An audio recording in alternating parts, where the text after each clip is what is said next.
everything on the canvas. Hwei, the visionary. In northwest Ionia, the island of Hwei once stood beautiful and serene. Among its golden sands, seasonal bazaar, and quaint mill town sat the temple of Hwei, an ancient and renowned conservatory for the arts. Hwei was born to inherit this temple. Kind and precocious, Hwei spent his childhood putting to canvas his wild daydreams, which exaggerated the world around him into surreal, fantastical sights. He knew these visions differed from reality, but through them he saw life itself as art.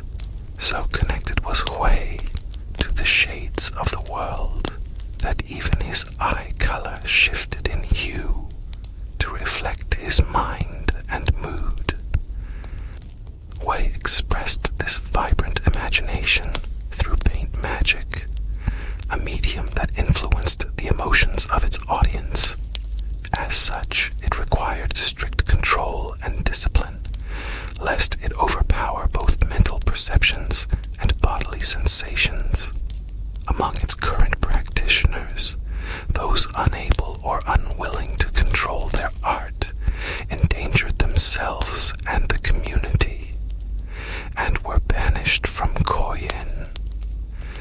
Despite these precepts, young Hwei indulged his imagination. In a demonstration for the temple masters, he recreated Hwei's sea. As paint flowed around the canvas, however, his control ebbed. Emotion crashed through him, wild and fathomless as an ocean, and he surrendered himself to its beauty. His vision turned black, his last memory the awestruck masters drowning. Hwei awoke days later, surrounded by his masters, alive but infuriated. They would not exile the temple's heir, but they stressed his responsibilities. Hwei was horrified but fascinated by the depths of his power, and he craved to see more.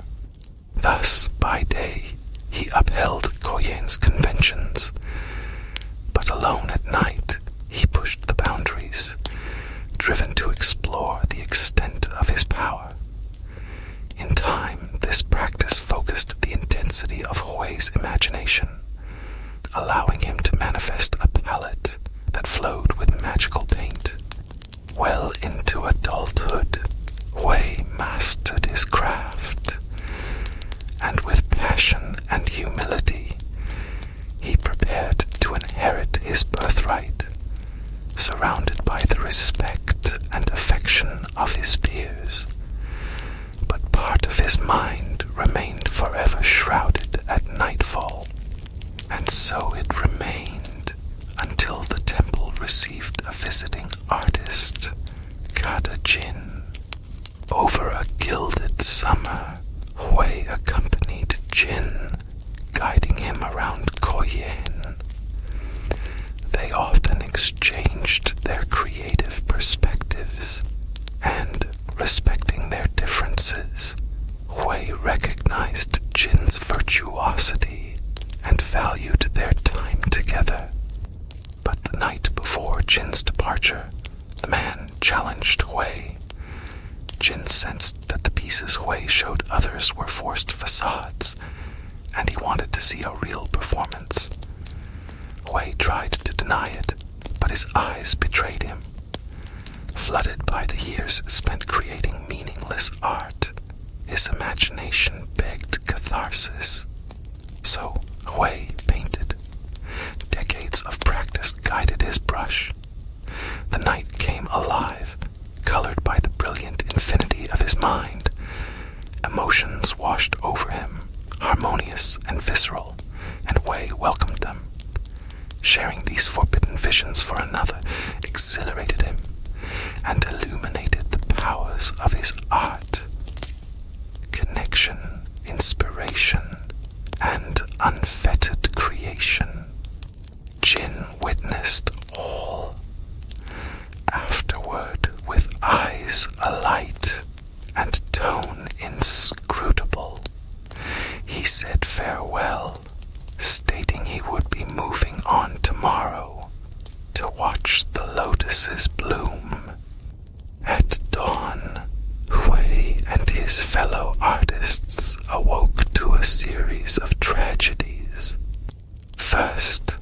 4 historic paintings destroyed. Second, an arrangement of 4 bodies, the masters that Hwei had almost killed in his youth. Third, the fiery eruption of the temple's 4 lowest floors. Amid the flames, Hwei imagined the air electric with color. Everything that lived within him bled outward. It was terrifying. It was beautiful. It was art. Realizing its dark potential of destruction, devastation, and torment, Hwei felt the same horror and fascination he had in his youth. The temple quickly collapsed into ruins, with Hwei emerging as its only survivor. Exhausted and guilt-ridden, he mourned. Yet his imagination overflowed, reliving every moment of the disaster. During the day, Hwei and the villagers from the mill town held burials. At night, he revisited the ashen-gray wreckage and painted, his palette taking the shape of Koyen's crest, the same worn over his heart. On one such night, Hwei found the remnants of a trap beneath the rubble, one petaled like a lotus flower. Realizing who'd wreaked this havoc, a cascade of emotions engulfed Hwei.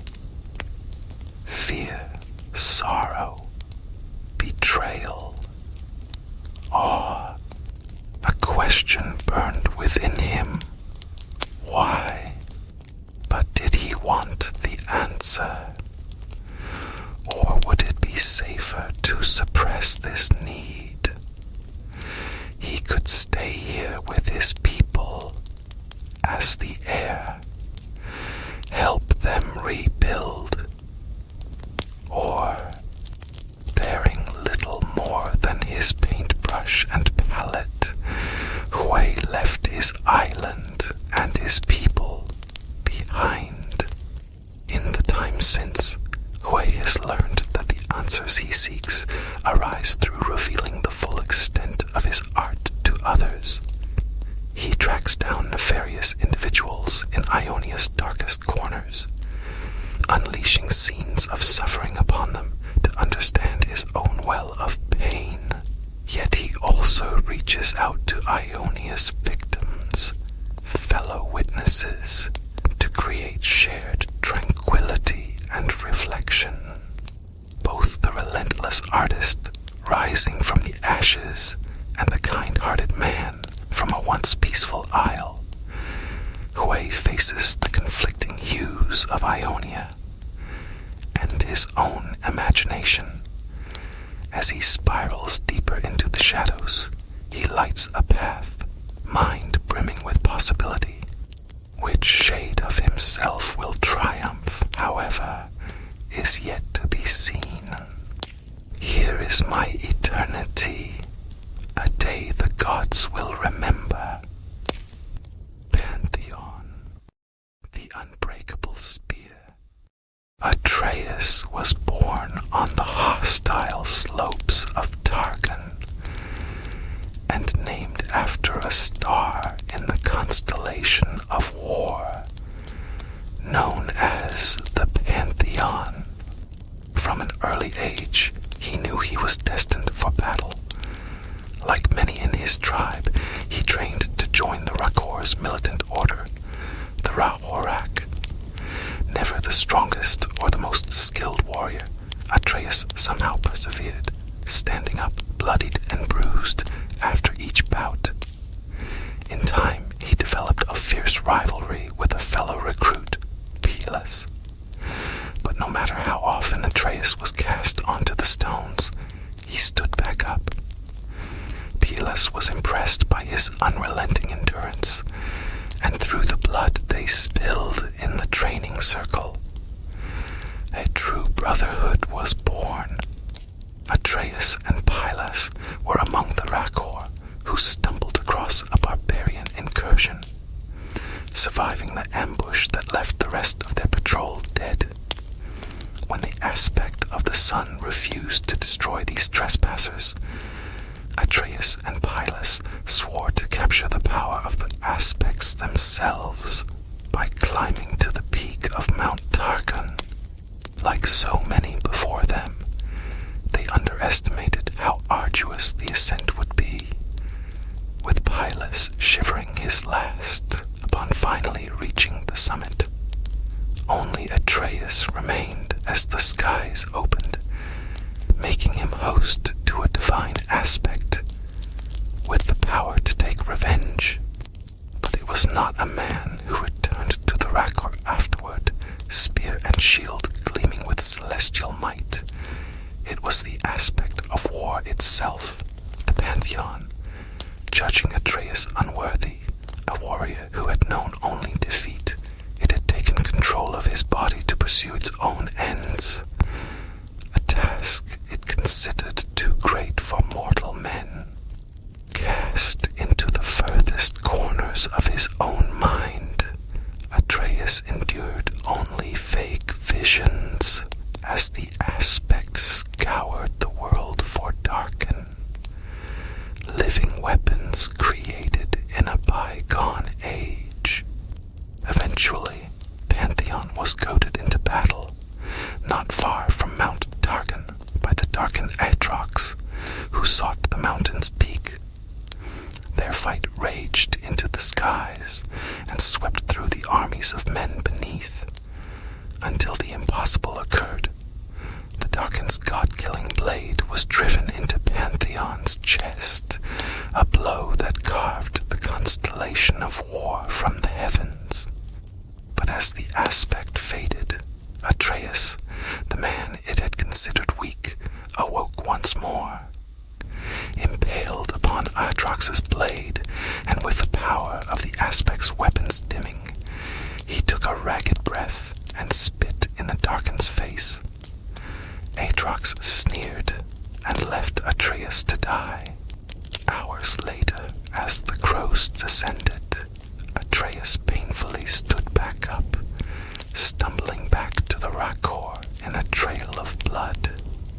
After a lifetime of defeat, his will to live and his anger at betrayal were enough to stave off the death that had claimed war itself. Atreus recovered on Pylas' homestead, nursed back to health by his friend's widow Iula.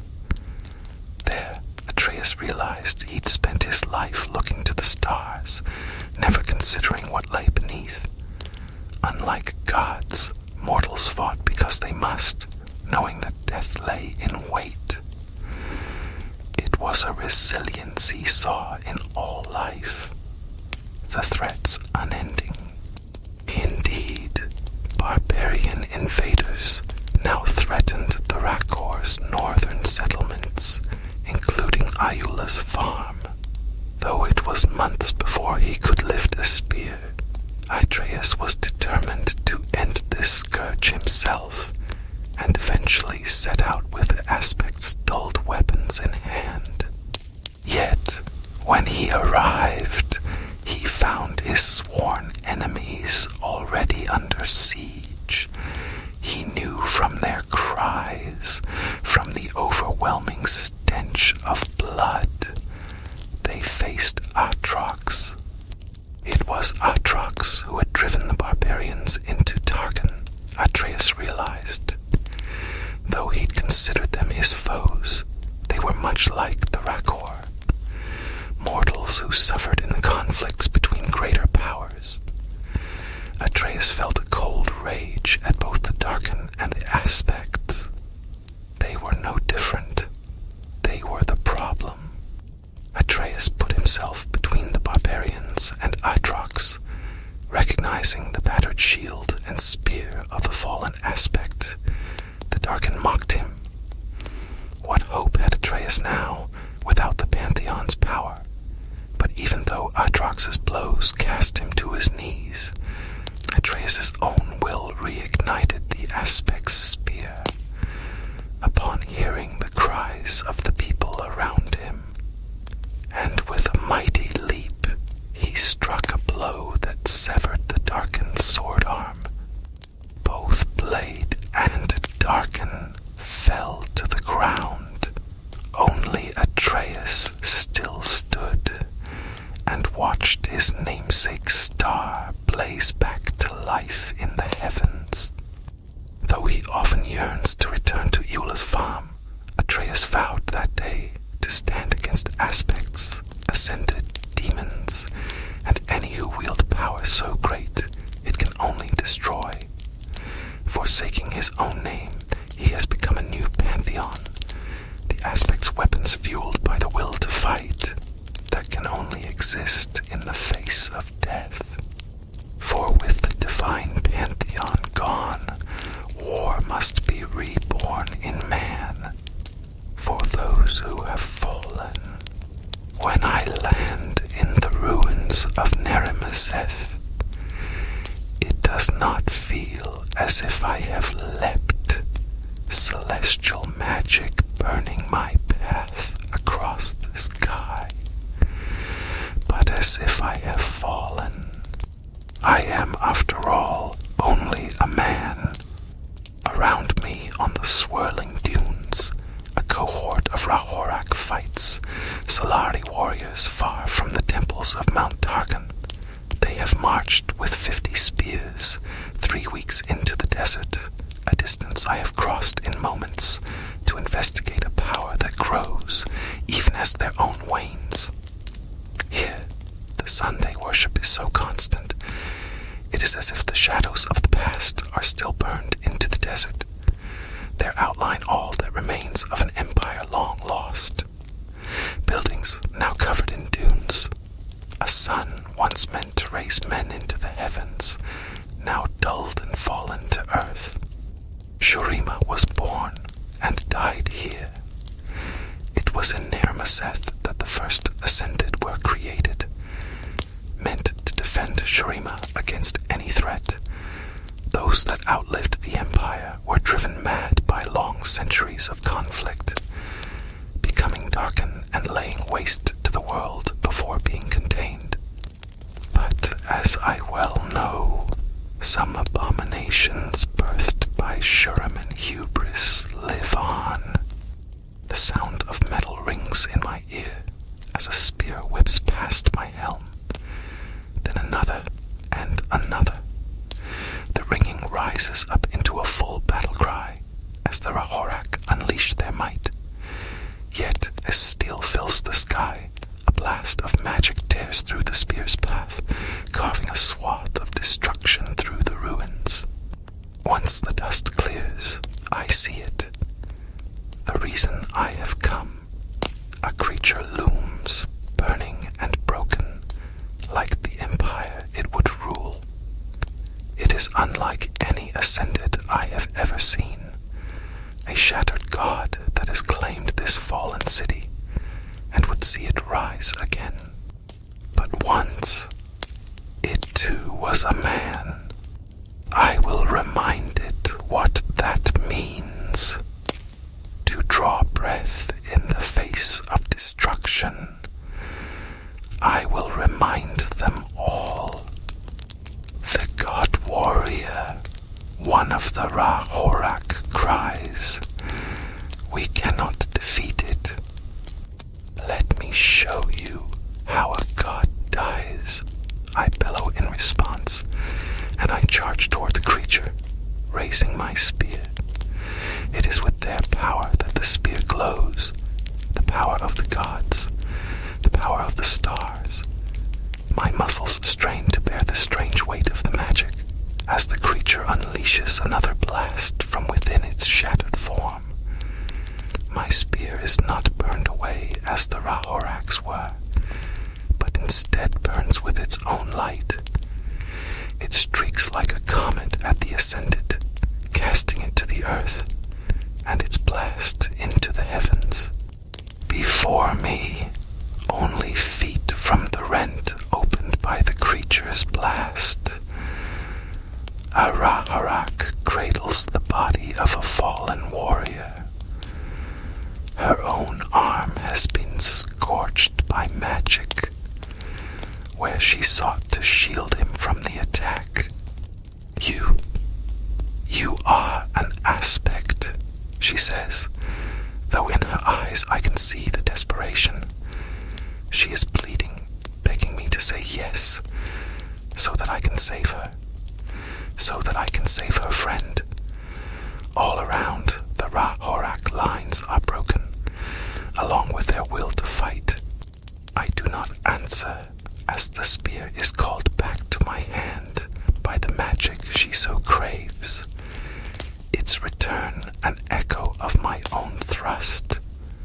The Ascended has left no blood upon its tip, only sand. It possesses no flesh other than magic and stone. I wanted to tell her my name, that I am Atreus, that I too was once a Rahorak, looking to the skies for the power to save me. But that man is dead. He died on Tarkin's Peak, along with his brother Pylus, slain by the Pantheon and by his own failures. And no matter how hard I try, I can bring neither Atreus nor Pylus back. Even the god is gone, its constellation torn from the heavens. Instead, I turn to face the creature once more. You must fight, I tell the Raharak simply.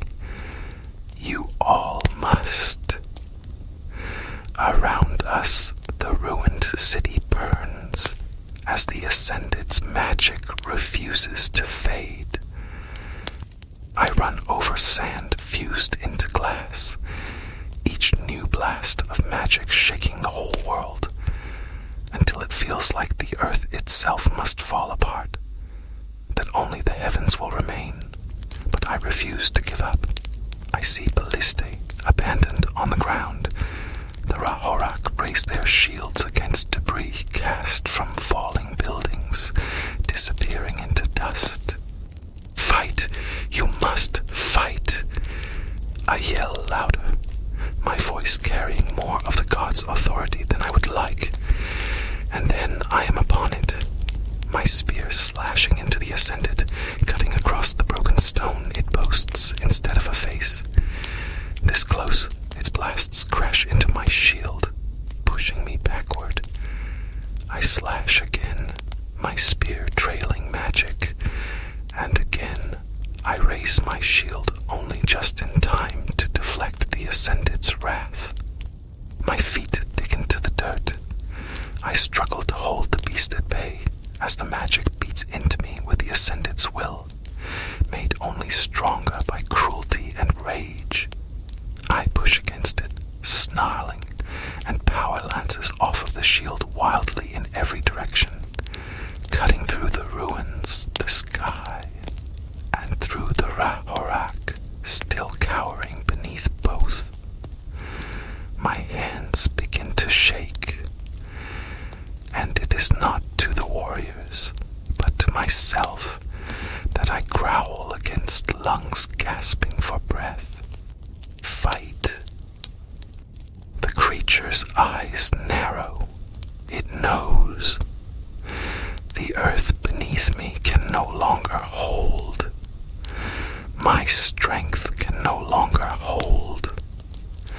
As I fall back to earth, the magic in my spear dies, and the helm clatters from my coughing face. I spit blood into the dirt and struggle to raise my head, but all I can see of Nermazeth is that one Raharak warrior, framed by smoke and chaos, as she looks back at me into eyes only now revealed, and for the first time sees something other than an aspect.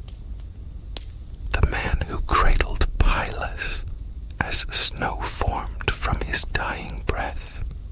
I wonder if she recognizes the stars and my destiny tattooed upon my chest, the the scar that cuts through them. It is no longer pleading that shows in her eyes, as I see the light grow on her face, the creature gathering power for one more blast.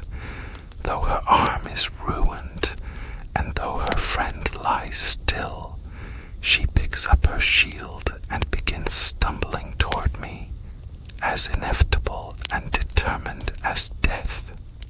What is your name? I cough through ragged breaths, and still the light grows brighter. Assos, she says firmly as she stands beside me and turns her shield to face the blast. The ruins fill with impossible brightness that promises to burn everything away, until it does, and only darkness is left. There is no more power, no more aspect. Where Assos once stood, there is nothing, only my memory. But still, I can feel my scar throbbing with pain, reminding me I am alive and of every moment that brought me here. My brother in arms, Pylus, telling me to stop getting blood on his victory. The barbarian raid, each of us near death, collapsing upon Targon's pinnacle. The darkened blade cutting through death to awaken me again. Empyrean wheat clinging to the mountain. The mud on my hands as I put down the plow and pick up the spear. All of that would be nothing without a woman taking up her shield, knowing that she would not survive, but that she would fight. Her power, her sacrifice, so much greater than that of the stars, so much greater than mine, and the weapons of the aspect that have kept me safe. It will not be in vain. As I struggle to my feet, broken, I see the shadow of the Rahorak emerging from cover, eclipsing the sun disk cradle behind me at the center of the ruins. I rise with them, not as a god, but as a man. My Pantheon, all who have fallen, earning me another moment. All who have lived and all who have died facing a moment of truth where they must decide why they fight, who they love, what they truly are. What are gods before this courage? They are nothing. Assos, I yell into the ruins, though my ribs dig into my lungs.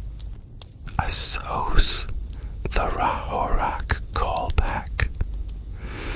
They too stand amidst the rubble, their shadow looming all the larger as the Ascended gathers its magic again.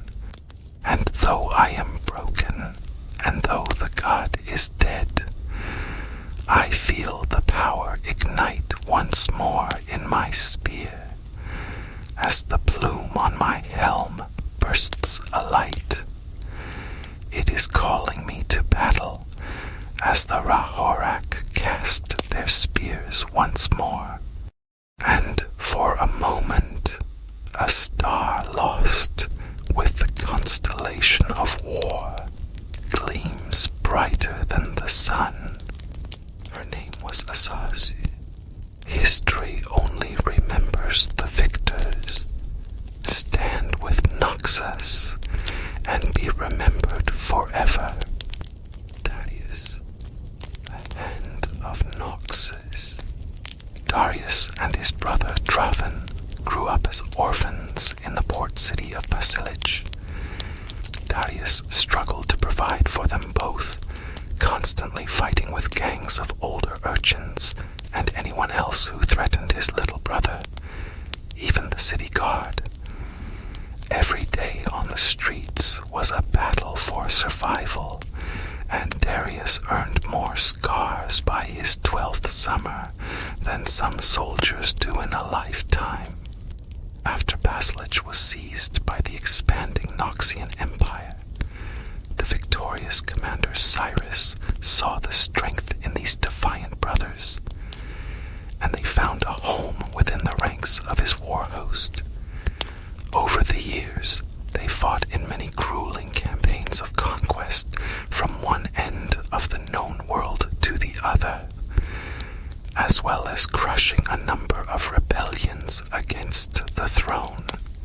Within the empire, anyone could rise to power, no matter their birth, culture, or background, and none embraced this ideal more fervently than Darius. From humble beginnings, he rose steadily through the ranks, always putting duty before all else, and garnering great respect for his aggression, discipline, and refusal to ever take a backward step. On the blood-soaked fields of Dalamore Plain, he even beheaded a Noxian general after the coward ordered a retreat, roaring in defiance and hefting his bloodied axe overhead. Darius rallied the scattered war bands and won a great and unexpected victory against a far more numerous foe. He was rewarded with a senior command of his own, attracting many thousands of eager recruits from across the empire. Darius turned the majority away, accepting only the strongest, the most disciplined and iron-willed.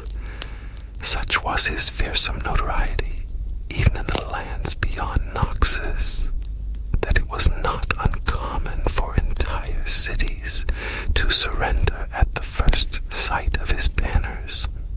After a grinding victory against the cloud fortresses of the Varju, a proud warrior people who had resisted decades of Noxian aggression, Darius was named the Hand of Noxus by Emperor Borum Darkwill himself. Those who knew Darius best knew he craved neither power nor adulation. He wished merely to see Noxus triumph over all. So Darkwill ordered him and his war hosts far north into the Freljord to finally bring the barbarian tribes to heel. The campaign dragged on for years, ending in a bitter, icy stalemate.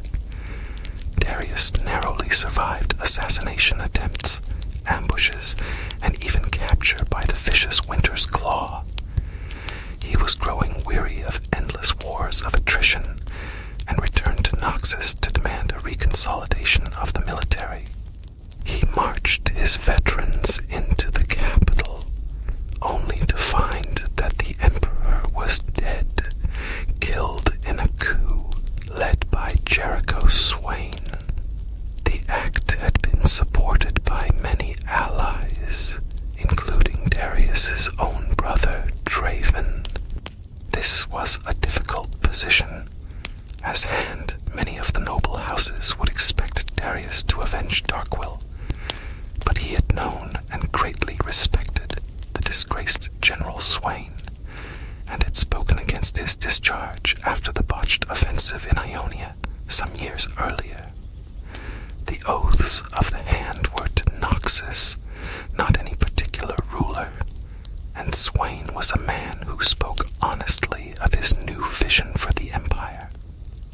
Darius realized this was a leader he was prepared to follow, but Swain had other ideas.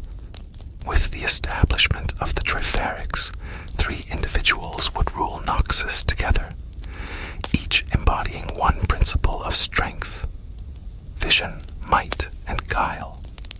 Darius gladly accepted his place on this council and pledged to raise a new elite force, the Trifarian Legion, the most loyal and prestigious warriors the Empire could produce, and lead the armies of Noxus into a glorious new age of conquest.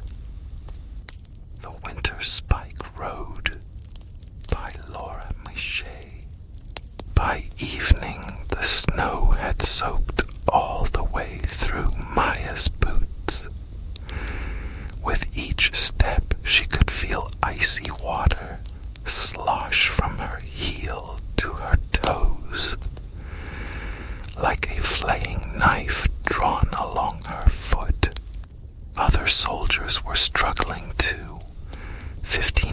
miles downhill in waist-high snow wasn't easy, but the legionaries at the head of the column weren't limping. Their steps kept the confident rhythm they'd struck since morning, and their watchful eyes were still glued to the horizon. They probably have better boots, Maya thought. Trifarians are tough, but nobody's that tough in standard issue boots. Hey, Salt muttered, holding up. Salt, the only Minotaur in the warband, was taller, wider, and older than everyone else. He was plowing a deep trench through the snow on sturdy hooves. Maya was jealous. Wish I couldn't feel my feet, she said. If I didn't have feet, no one could make me march. In the last campaign against the Winter's Claw, I saw a soldier's foot freeze solid, Salt said. His toes cracked off when he put his boot on. So wham! General Darius chopped the whole thing off. Maya turned her gaze down the mountain. On a bend in the road far below, she could see Darius himself. The hand of Noxus might incarnate. The general's huge axe gleamed on his back. You're lucky to be here, Salt told her. Darius knows this road better than anyone. He built it during Darkwill's campaign, and we can help him take it back. A little lick of anger burned in Salt's eye. Damned Winter's Claw. Cliffs rose sheer on either side of Darius's mountain road. Looking up, Maya could see the silhouettes of soldiers standing atop them. The scouts don't get a rest, do they? She asked. What? She pointed. The scouts. Which scouts? Salt asked. Then he looked up too. Whatever curse he bellowed was smothered by the avalanche. Two curtains of white separated from the cliff tops above them. Almost instantly, they filled the pass. Chunks of hard-packed snow smashed into the Noxian column, swallowing the soldiers row by row as the avalanche raced downhill. Maya braced, but it was like being hit by a charging basilisk. There was tumbling terror, an awful weightlessness, then darkness and the crush of winter.